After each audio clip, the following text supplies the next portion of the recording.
এখন নজর রয়েছে নির্বাচনের দিকে, কারণ আগামীকাল ভোট রয়েছে একাধিক রাজ্যে। এই অবস্থায় এবার জাতীয় নির্বাচন কমিশনের কড়া বার্তা। ভোট মৌসুমে বুথ ফেরত সমীক্ষা প্রকাশ এবং সম্প্রচার নিয়ে জারি করা হয়েছে কড়া নির্দেশিকা। গণতান্ত্রিক প্রক্রিয়া স্বচ্ছতা বজায় রাখতেই নাকি এই সিদ্ধান্ত নেওয়া হয়েছে। কমিশনের পক্ষ থেকে এমনটাই জানানো হয়েছে। অন্যদিকে যদি নির্দেশিকা না মানা হয় তাহলে তার ক্ষেত্রে রয়েছে শাস্তির বিধান। আমাদের সঙ্গে যুক্ত রয়েছে প্রতিনিধি বিশ্ববিদ্যালয়। নির্বাচনের আগ মুহূর্তে দাঁড়িয়ে এই নির্বাচন কমিশনের পক্ষ থেকে বুথ ফেরত সমীক্ষা নিয়ে একটা তারা নির্দেশিকা জারি করেছেন, কি জানতে পারছো?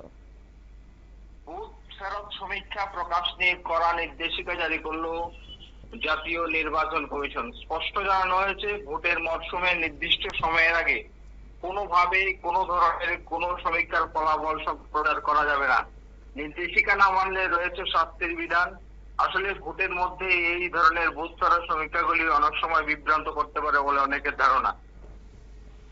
নির্বাচন কমিশনের নির্দেশিকা অনুযায়ী 9 এপ্রিল সকাল 7টা থেকে 29 এপ্রিল সন্ধ্যে 6টা 30 পর্যন্ত বুথ ফেরত সমীক্ষা বা এক্সিট পোল করা কিংবা তার ফলাফল প্রকাশ সম্পূর্ণ নিষিদ্ধ। 9 এপ্রিল ভোট হবে কেরল, আসাম এবং পুদুচেরিতে। 23 এপ্রিল তামিলনাড়ুতে ভোট। পশ্চিমবঙ্গে বিধানসভা নির্বাচন অনুষ্ঠিত হবে 2 দফায় 23 এপ্রিল এবং 29 এপ্রিল। কমিশন জানিয়েছে, এই নির্দিষ্ট সময়ের মধ্যে এক্সিট পোল পরিচালনা বা সম্প্রচার করা 1951 সালে জনপ্রতিনিধিত্ব আইনের 126 ধারা সরাসরি লঙ্ঘন। নির্দেশিকা অমান্য করলে 2 বছর পর্যন্ত কারাদণ্ড অথবা জরিমানা উভয় দণ্ড হতে পারে। কমিশনের নিয়ম অনুযায়ী ভোট গ্রহণের 48 ঘন্টা পূর্বে আগে প্রচার পর্ব শেষ করতে হয়। এই 48 ঘন্টাকে বলে সাইলেন্স পিরিয়ড। মঙ্গলবার সন্ধ্যে 6টা থেকে কেরল এবং পুদুচেরি এবং আসামে 5টা থেকে এই পর্ব শুরু হয়েছে। বাড়ি বাড়ি গিয়ে কয়েকজন কর্মী ও প্রার্থীর প্রচার ছাড়া সব ধরনের প্রচার এই সময় বন্ধ থাকার কথা। তবে ডিজিটাল যুগে এই নিয়ম কতটা ফলবৎ করা যাবে তা নিয়ে সন্দিহান রাজনৈতিক বিশ্লেষকরা। বিষয়টি নিয়ে অবশ্য কোনো রাজনৈতিক দলের মুখ খোলেনি, তবে বিশ্লেষকরা মনে করছেন বিষয়টি বলবৎ করতে কমিশনকে অতি কঠোর হতে হবে।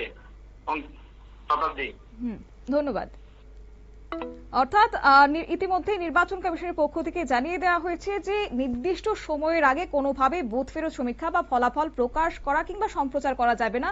ভোট গ্রহণ শেষ হওয়ার পর শেষ পর্যায়ের ভোট শেষ না হওয়া পর্যন্ত নির্দেশিকা বলবৎ থাকবে। একই সঙ্গে কমিশনের মতে আগে থেকে সমীক্ষার ফল প্রকাশ হলে ভোটারদের মানসিকতা একটা প্রভাব ফেলতে পারে। তাই আগামী দিনের নির্বাচন সুষ্ঠুভাবে হওয়ার ক্ষেত্রে একটা আশঙ্কা থেকে যায়। তাই ভোট মরশুম যেন শান্তিপূর্ণভাবে সম্পূর্ণ হয় সেই নির্দেশিকা এবার জারি করেছে জাতীয় নির্বাচন কমিশন। নিয়ে নিচ্ছি ছোট্ট একটি বিজ্ঞাপন বিরতির সঙ্গে থাকুন।